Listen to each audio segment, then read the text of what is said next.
going that way. Number 189.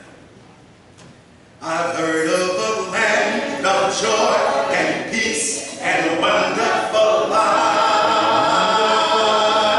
a beautiful place of nations fair and skies ever bright, where all who obey the Savior dear forever shall stay. Oh, and having been saved by grace divine, I go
washed in the blood of the Lamb.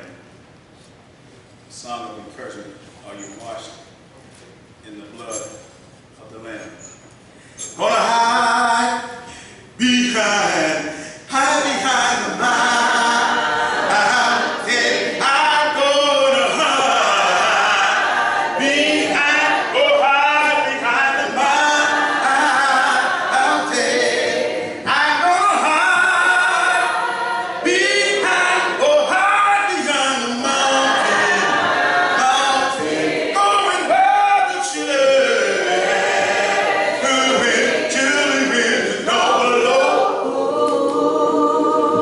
Oh, I'm gonna hide behind the mountain. I'm gonna hide behind the mountain. I'm gonna hide behind the mountain. Going where the children don't belong. You know that Jesus is mine. Then I know that Jesus is, He is mine. And I know that Jesus is a mountain. Going where the children don't belong.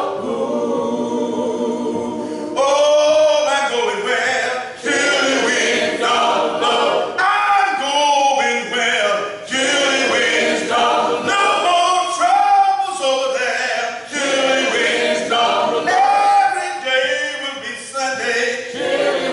Sunday, never having no end. Children don't belong. I'm going where the children going where the children's going where, ooh, yeah. Children don't belong. I'm going where children don't belong. I'm going where children don't belong. No more troubles over there. Children don't belong. And I'm going where children don't belong. I'm going where the children going where the children going where, ooh, yeah. Children don't belong. Our song of encouragement, page number 613, will be our song of encouragement. I really love the Lord. Oh, I really love the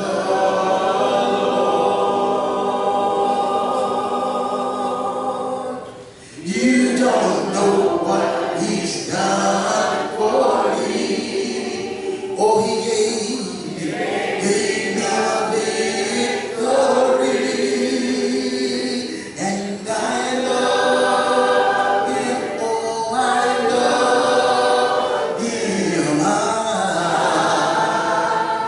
really love the Lord.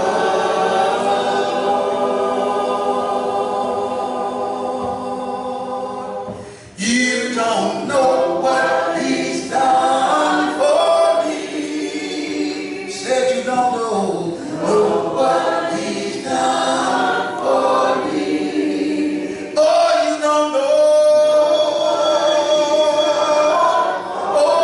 what He's done for me.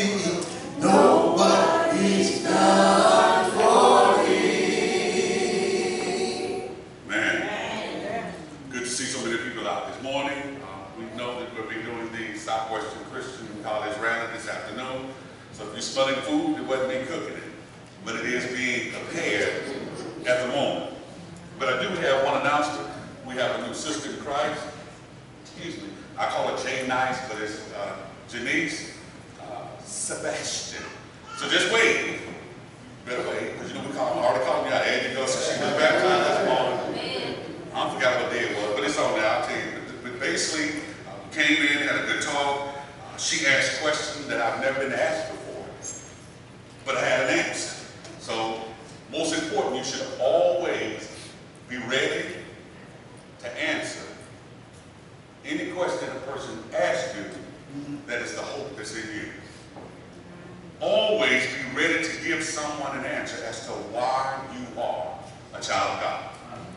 Because people don't want to hear a bunch of Bible words and all that. They want to know why you became a child of God. We're all on the same page. All right, now, that being said, you know where we're going.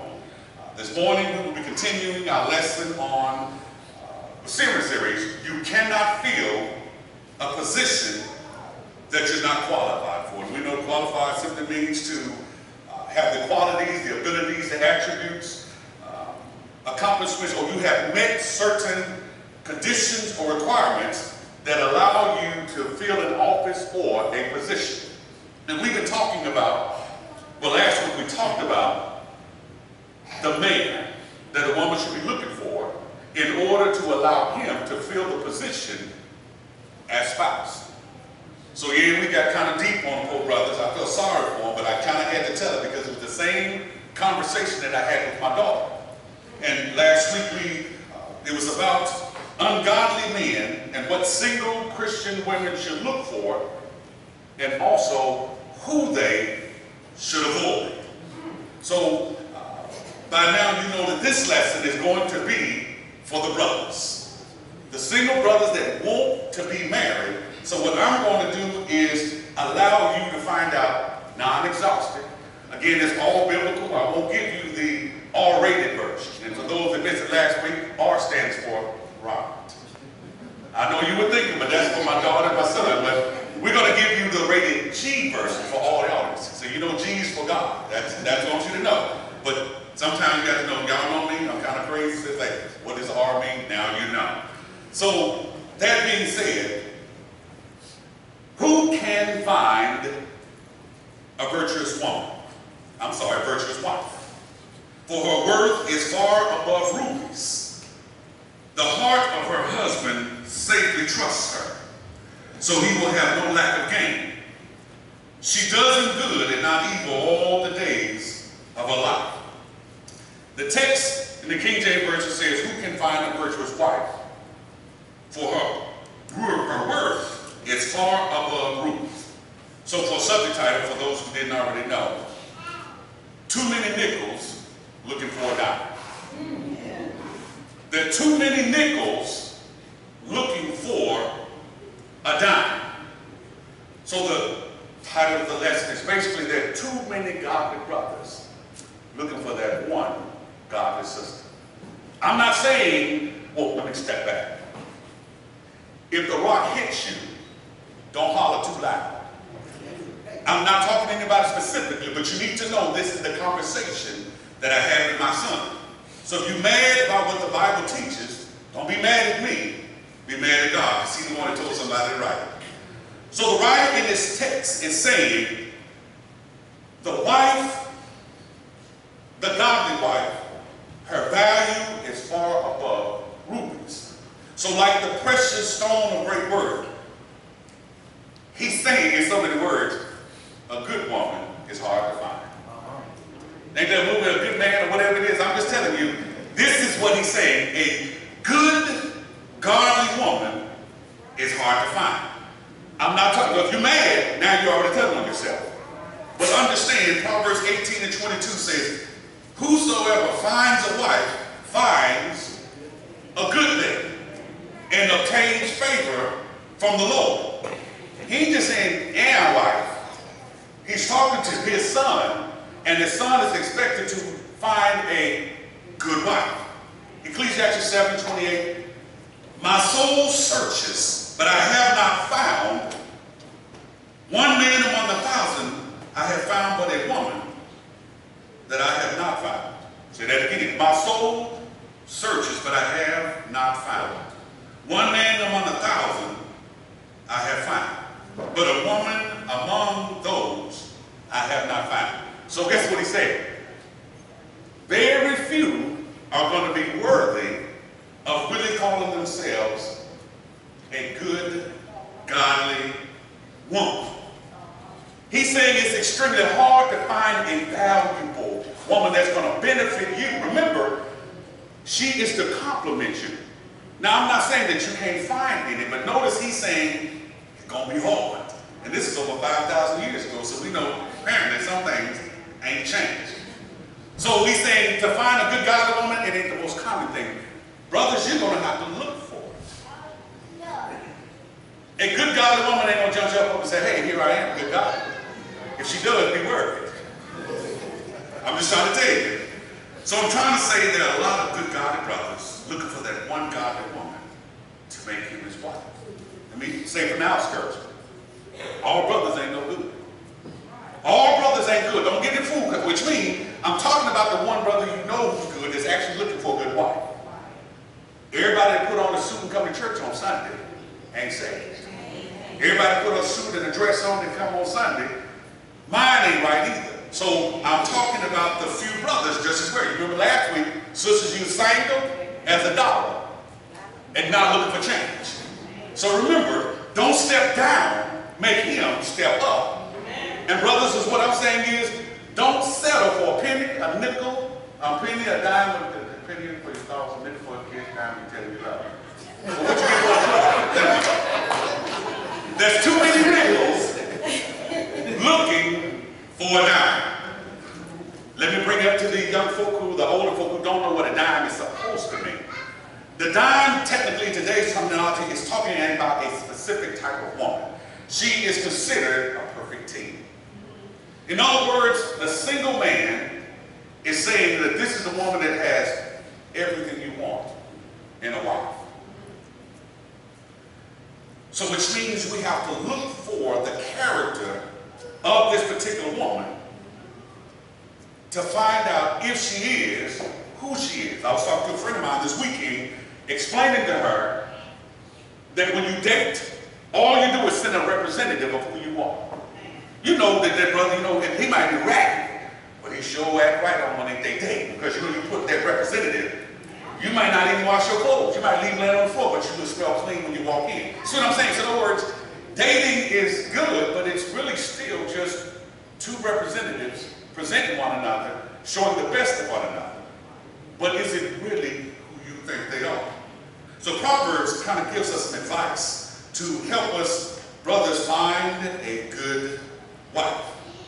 Marriage is honorable in all, and the bed undefiled. For whoremongers and adulterers, God will judge. So it's important to make the right choice when you get married. Now, don't change it. Don't even flip this now, because we know folk change. They act right for the first year, it's all honeymoon and Dunkin' Donuts. Then you find out you ain't had nothing but ramen noodles.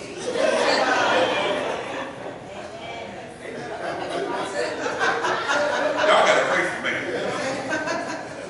But the thing is, it's last week I mentioned something that Dr. Orpheus Haywood out of West End said. Marriage is a permanent bond, but it can feel like bondage if you choose the wrong person. Which means much of your happiness will depend upon making the right choice.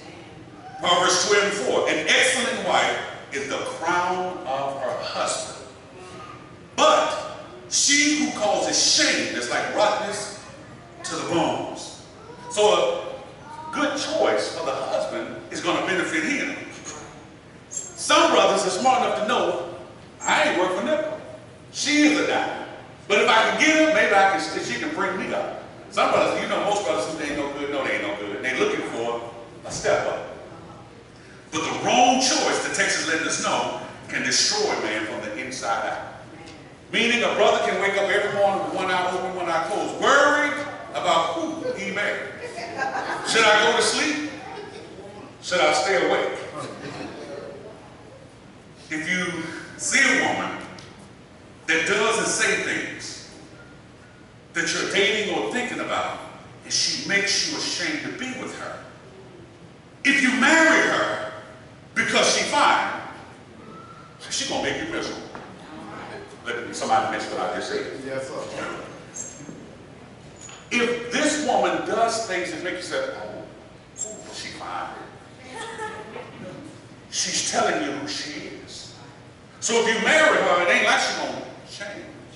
She may not, because all she has to say is, you knew I was like this when you met me. Like that snake LaPonce always talks about. The snake was asking somebody to bring him over. The snake said, I ain't going to bite you. He goes all the way over to the other side of the river. The man puts the snakes down. The snake, pow, bit it. Why you bite me? He said, you knew I was a snake on the other side. Now LaPonce says a little bit better, but I just gave the short version. Which means, don't allow good looks to be your priority. Now it does help, because remember, like I said, you don't want to go over the night and go, oh, that ain't what you want to do, but you need to make sure that you're at least attracted to her. But don't let her fineness be your priority. Proverbs 31 and 30. Charm is deceitful and beauty is passing. But a woman who fears the Lord, she shall be praised. We've heard the phrase, beauty is on the skin deep, but ugly is to the what? All right, so somebody knows. So that means beauty is temporary. That's a poor foundation in order to build a lifelong relationship with. Well, she got the height I want. She got the color I want. She got good credit. She bad. But she ain't right. But she fine. Understand, people tell you who they are. But you so in love or infatuated with it, you won't listen to the signs. Proverbs 6:25. Do not lust in your heart after her beauty, or let her captivate you with her eyes. Y'all already know when you look at you, okay. You don't want to do nothing, she don't want to, but she can look at you in a certain way. We're not talking about the side eye. We're talking about when she looks at you, because he says, do not lust in your heart after her beauty, or let her captivate you with her eyes. Proverbs 11:22. A jewel of gold in a swine's snout, so is a fair woman without discretion. Let me say that again, because I'm going to explain it. A jewel of gold, it will say the pig's nose, is just like a fine woman without discretion. He's saying the jewel of gold is a woman's beauty. It's desirable, it's valuable. She's all that in the bag of chips. But the swine and the pig's character is filthy and dirty.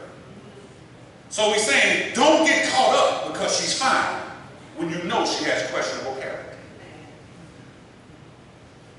If it walks like a duck, talks like a duck, but you dress it up like a penguin, it's still a duck.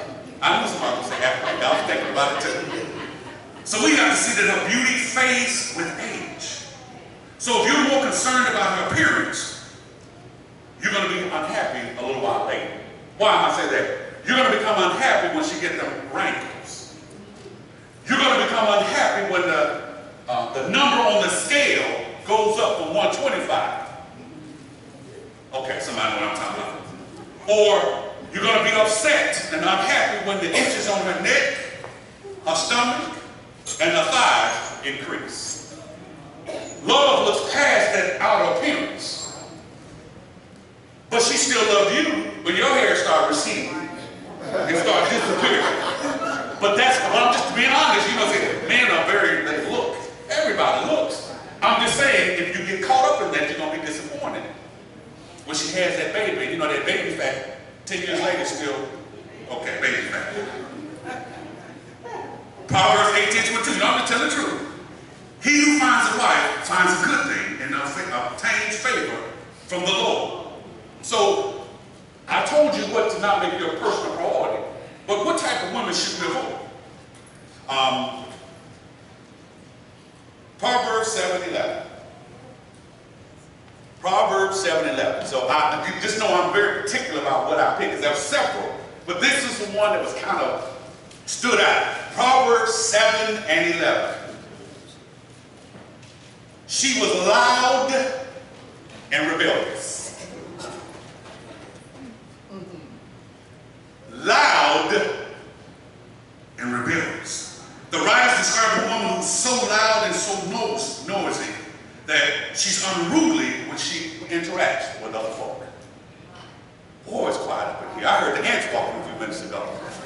We're talking about that woman, and when you see it, why you hollering? And you just like every time you talk, you just And you can't tell her to bring it down because she's gonna bring in another notch on you. We're talking about over 5,000 years ago. Some things ain't changed. He's saying that not only in the King James Version says she's loud and she's stubborn. Okay, now I got an amen, so I'm good to go now. Which means she's going to do what she wants, when she wants, and how she wants, and care less if you don't like it. That's what that's saying. Do we know anybody like that? Loud, stubborn, and going to do what they want to do. But that means let's take it to the next level. Because sometimes I can kind of deal with that. Because you know what? She gets sore throat. Her voice go like this, you're fine. But take it to the next level. The next woman that you want to avoid, because you can kind of deal with that, is the contentious woman. The Hebrew writer, when you've heard the word contentious, it means argumentative, a brawler, violent, bitter, and with a nagging spirit. I know sisters ain't nagging. Y'all know when they're not, but I'm just trying to tell you that this is when you see the word, hear the word contentious, that's what it means. A man wrote this book one day that he accomplished his son and his fiance when they went to the preacher to sign some pre-wedding ceremony papers. So while they were filling out the papers, the son read aloud a few of the questions. The son got to the last question and it said, "Are you entering into this marriage at your own will?" The son looks over the fiance. He looks over the dad. The girlfriend or the fiance gritted her teeth and said, "You better put down yes." Somebody understand that just a minute. Proverbs 19 and 13. The contentious wife is of continual dripping. The contentious wife is of continual dripping. So he's talking about a woman is known for her continuous arguing, debating, and disagreeing with everybody. Her way is the only way, and anybody that goes against it, they can jump in the lake. Keep moving, Robert. Which means if you marry a woman that's continual dropping, he's saying it's like a leaky faucet that never stops leaking and drives you crazy. That's why in 27, verse 15 and 16, a quarrelsome or contentious wife is like a constant dripping on a rainy day. This is the second time he's saying it. It's like saying the rainy day gives the idea that she's annoying. Restraining her is like restraining the wind or grasping oil with the hand.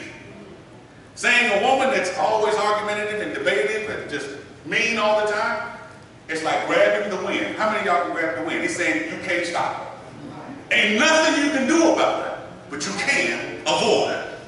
Sisters, don't get mad. Last week I blew the brothers up, but I have to say what's being said. Which means, this is, use today's terminology, she's going to be petty about everything. Somebody know what petty means, right?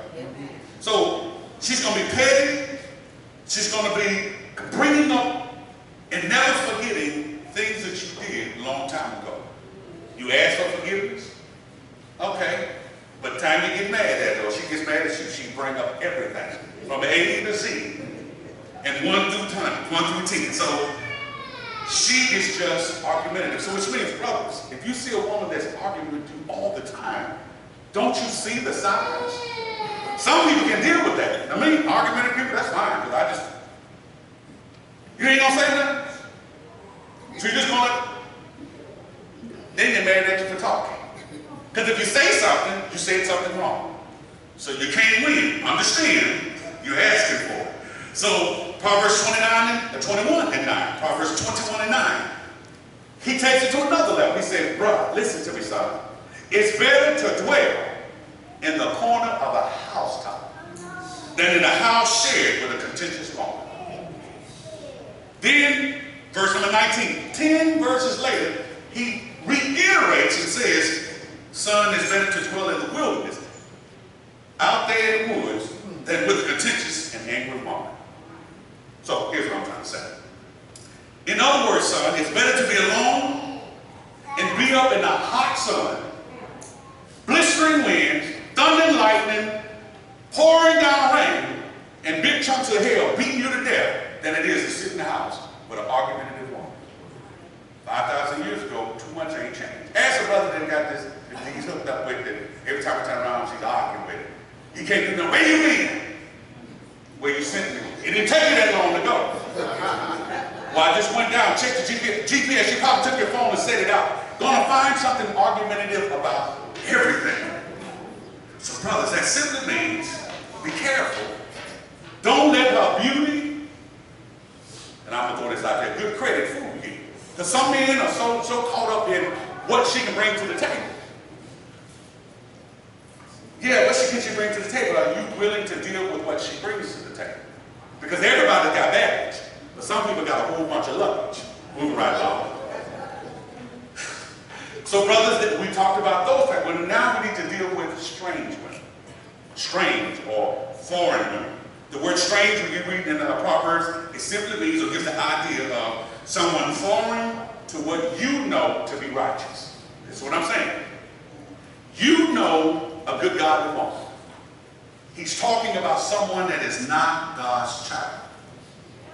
Someone that does not either know God, don't care about God, and don't respect God. Proverbs 5, 3 through 6. Proverbs 5, 3 through 6. For the lips of a strange woman drip honey. Now we're talking about somebody that don't know God. So I know some brothers have slipped up and found some strange woman that lips drip honey. And her mouth is smoother than oil. In the end, she is bitter as wormwood, sharp as two-edged sword. Her feet go down to death. Her steps lay hold of hell. Lest you ponder her path of her life, her ways are unstable. You do not know them. Explain that, Robert. He's speaking basically of a woman that's what we call a loose woman. And that type of woman will get you caught up in something that you thought you would never get caught up in. Have you in places that you thought you would never be. Well, you know what that is. Let me just keep moving before I say something. Proverbs 6, 25 through 26. Let not your heart's desire go after her fair body. Now, the father's telling the son, don't get caught up in that body. If she wearing that dress well, but don't get caught up in it. Let not her eyes take you prisoner. Notice he's saying the same thing we just heard earlier. For a loose woman is looking for a cake of bread. Oh, come on. Somebody, I told you about that end piece of bread, right? That end piece, everybody touch it, but don't nobody want it. Move right along. She's looking for a cake of bread. That simply means she's looking for another sucker, another lollipop, a Tootsie Roll, a sugar daddy, so she can take his money. That's what it's saying. You a cake of bread. Oh, you being sweet, sugar daddies. Anyway, but another man's wife goes after one's very life. I'm going to explain that in a minute. So the text is talking about another woman you should avoid. It's Proverbs 6:26. But another man's wife goes after one's very life. Y'all know that part about the cake of bread, so let's make this make sense. He's talking about a woman that's already married. So guess what, brothers? You need to leave them married women alone. When they've been separated, if they ain't got papers framed on the wall, name and signed by, yeah, because if they get divorced, you know they're going to put it on the wall. They're going to make sure when you walk in the door, you see the picture of Mona Lisa and the divorce papers right there. He was telling his son 5,000 years ago, don't fool with no married woman. Because if you do, you're going to get in trouble for it. There's some ungodly married women that are out on the prowl. And just as Luke as ungodly single women.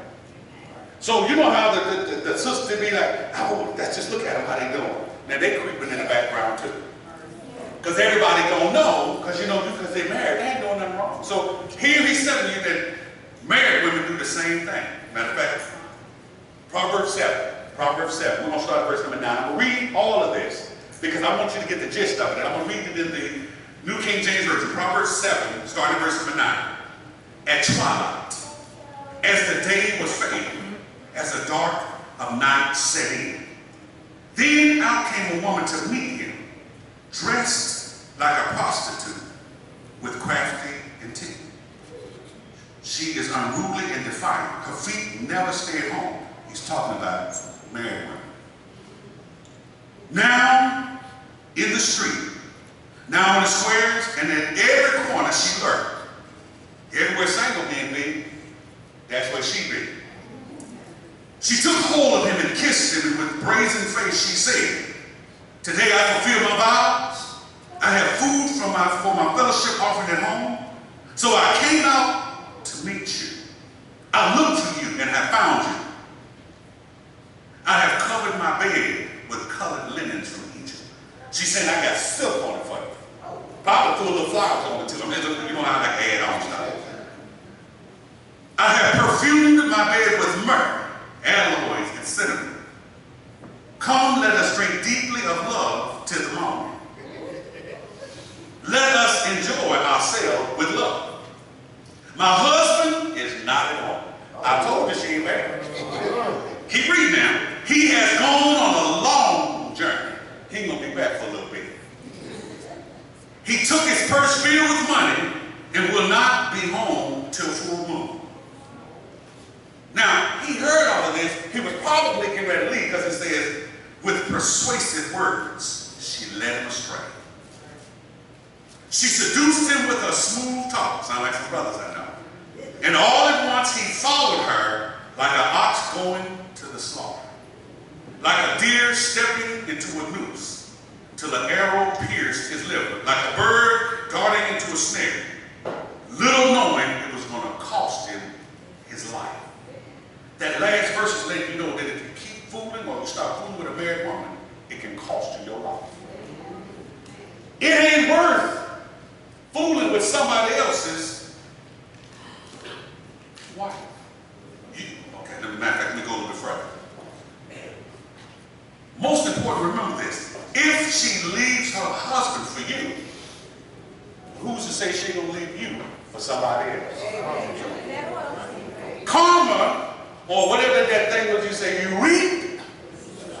So be mindful that if she leave her husband for you, unless your game that good, she gonna leave you too. That's Galatians 6:7 and Proverbs 1:31 talks about reaping what you sow. So if you keep fooling with ungodly women, you're gonna deal with the repercussions and the consequences of your actions. And most important, don't get into the mindset that this will never happen to me. Never say what you're never going to do, because you never know until you get put in that situation. I know some men that'll say, no, this will never happen to me. I would never allow some woman to get me to lose everything. Well, I have to differ from that. I'll help you out. Remember Harlem Nights? Sunshine. That's what they call it. Yes. Okay. He said, called his wife and said, I ain't never coming back home. All because he was fooling with some ungodly woman. Now let's take it, make it biblical. Genesis 2nd chapter, verse number 15.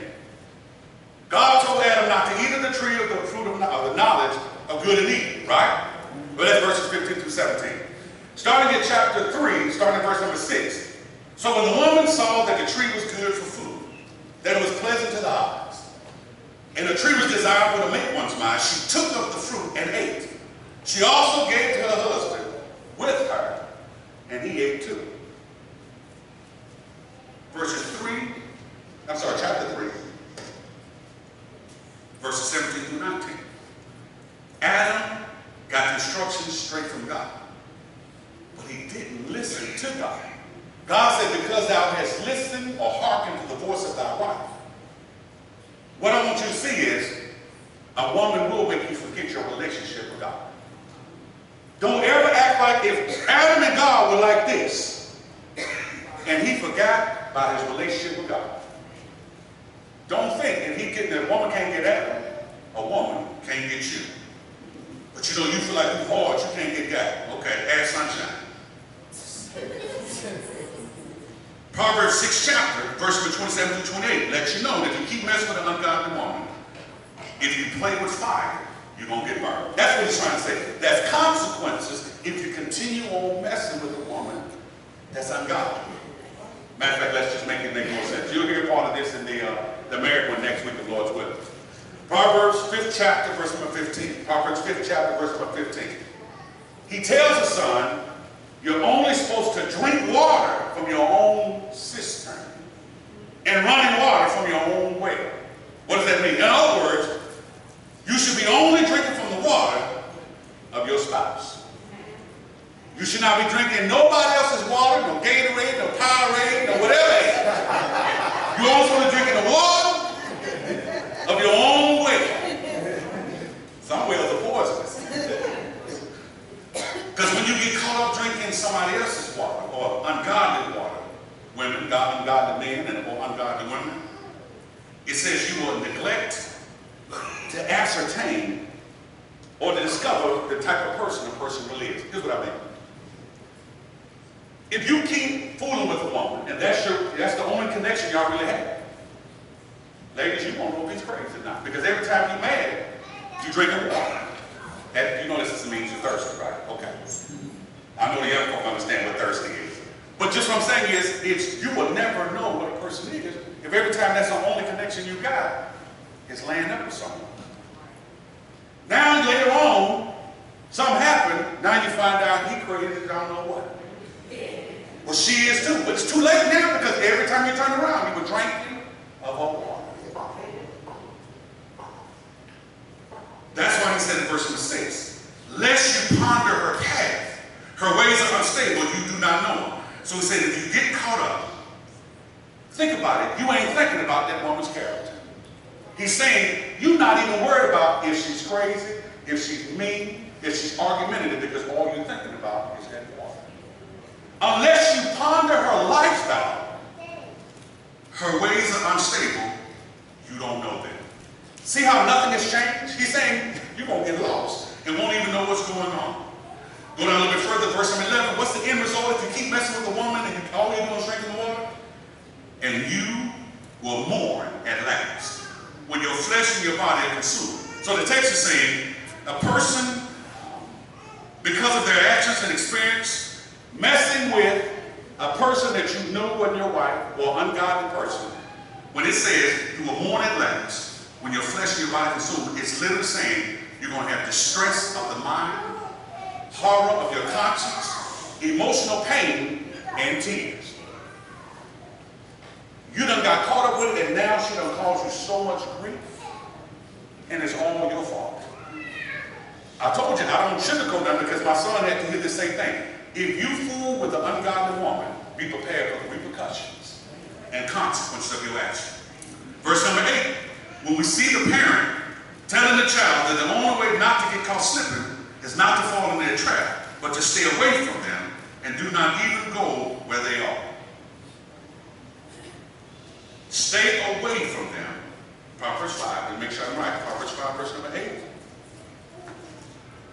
Remove thy way far from her, and come not near the door of her house. You know what that's saying, right? Don't even go where you know she's going to be. Because you know the temptation. Because you're thirsty. And she got plenty of water. Move right now. With that being said, there's some characteristics that you should look for in a woman. So, yeah, we done got on about the type of woman you shouldn't look. Now, that's plenty more, but I don't want to get whooped. The rest of the day, you didn't have to say that. So, I'm going to highlight Proverbs 20, verse number 5. Proverbs 20, verse number 5. You should be looking for a woman that will not allow you to become intellectually stagnant, but motivates you and stimulates you to a higher and greater greater thought process. Someone that's encouraging you to do better. If you garbage and she said, look, you real garbage, but I can make you up to a better garbage to the point where you ain't nothing but trash. And when you get through being trash, now you're worth something. Let me read it so it makes sense. Counsel in the heart of a man is like deep water. There's that water again. But a man of understanding will draw it out. He's saying you want a woman that's not going to let you stay mediocre. So if she's pushing you up and she's making you be better, don't be mad if she's getting on you because she's getting on you. That's the best way of saying it. You should be on the lookout for a woman that will encourage you in your walk with God. Want to help you in your spiritual maturity and help you grow in the Word. Proverbs 27:17, iron sharpens iron, so one man sharpens another. You want a woman that's going to make you a better Christian. If she's leading you away from Christ, then is she a benefit to you? You should be looking for a woman that exhibits faithfulness, trustworthiness, goodness in everything she does. We're not talking about the slip up where she didn't have to cuss you out and she didn't act a fool. I'm talking about her natural nature. Is she just good people? Proverbs 31 verses 11 and 12. The heart of her husband he safely trusts her, so he will have no lack of gain. She does him good and not evil all the days of her life. So he's saying you can tell by looking and find out she's good people. That's a good woman. Now most times a good woman get messed up by a raggedy man, but that's her fault for not paying attention to what I said last week. Y'all know what I'm talking about. So you should be looking for a woman that displays her belief in God. If Psalms 14:1, the fool said in his heart, there is no God. They are corrupt. So if you got a woman that you know to say she don't even believe in God, you automatically in a position you ought not be in. They have done abominable evil works. There is none who does good. So someone that you meet, brothers, and she says, there's no God, the Bible says she's a fool. So what does that mean? If you fool with a fool that says there is no God, that means you're a fool for fooling with the fool that says there is no God. Are you a fool? Okay, no worries. I'm just telling you what the Bible said. It's your fault if you know, so you can't be mad when she go off and you say, you know the Bible said, and she hit you upside the head with that Bible. Let me make this clear. If a woman says she's spiritual, this goes to the men too, but we talk about women today. If a woman says she's spiritual, that does not necessarily mean that she believes in God. That does not necessarily mean that she is a Christian woman. Because people will tell you, well, you know I'm spiritual. Let me tell you about the spiritual part. James 2nd chapter verse number 19. James 2nd chapter verse number 19 says, you believe there is one God. You do well. But even the demons believe and tremble. Guess what the demons are? Spirits. So just because a woman says she's spiritual, remember there are demons that are spiritual too. So you got to be mindful of a person's character. You're so caught up in her spiritual beauty that you can't see her unspiritual character. So in other words, demons are spiritual and they believe in God too. So you never know what you're going to run into. She needs to at least have respect of God. Fear of God. Proverbs 31 and 30. But a woman who fears the Lord, she shall be praised. So the beauty of this is finding a woman that's a true disciple of Christ should be your primary concern. It makes things so much better if y'all on the same page. But remember, you didn't hear me say last week and I didn't say anything this week. I'm not telling you you can't marry someone that's not in the same belief as you. But you need to be mindful that there will be some consequences and repercussions for the choice that you make. Because if you choose a woman that's a true believer in God, one that actually fears and respects the Lord, one that actually submits to the Lord, Ephesians 5:21, submitting yourselves one to another with God, that means you're going to get a woman that doesn't have a problem submitting to you. She's not going to argue with you over trivial things. But that means she has enough to know to make sure she's got a man that she wants to submit to. So sisters, that means the same thing for you. Be mindful. Don't be looking just because he can bring a whole bunch of stuff to the table. The question is, what type of table is he bringing? Because a whole bunch of materialistic stuff means nothing if the table is unstable. Not a preach, boy.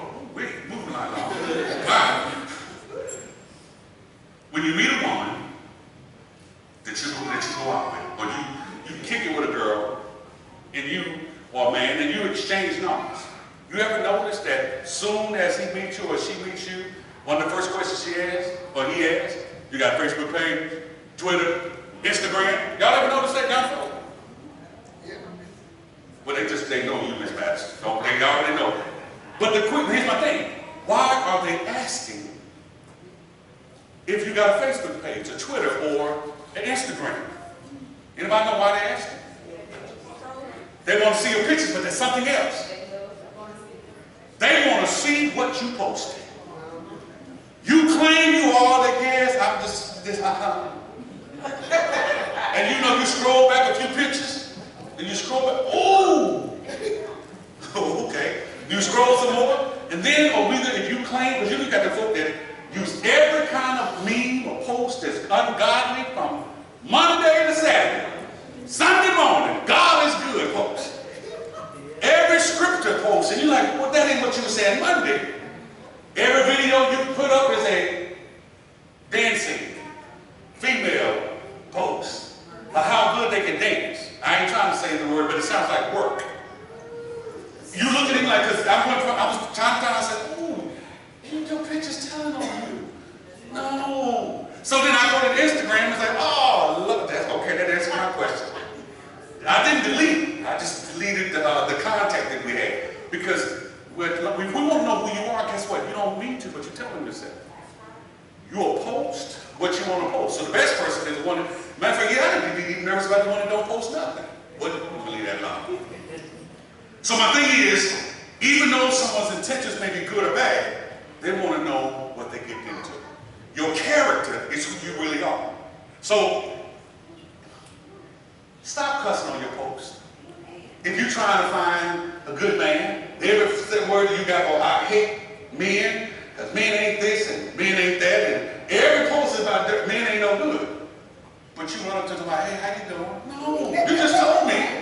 Okay. To be engaged or married to a godly woman is a blessing from the Lord. That's Proverbs 18:22. Because I'm going to say this and it's going to sound mean. Everybody ain't going to get married. And everybody shouldn't be married. There's some folk that ain't got no business ever being married. That's just my opinion. Because of their lifestyle is not going to change. They're going to make someone worse and make them bitter because of how they are. He who finds a good thing, he who finds a wife finds a good thing and finds favor from the Lord. So a man one day felt like he was under a curse. He felt like I've been under a curse for 30 some odd years. So he Googled and found this man that could remove curses. So he got in a plane, went to this foreign land and walked miles over rugged terrain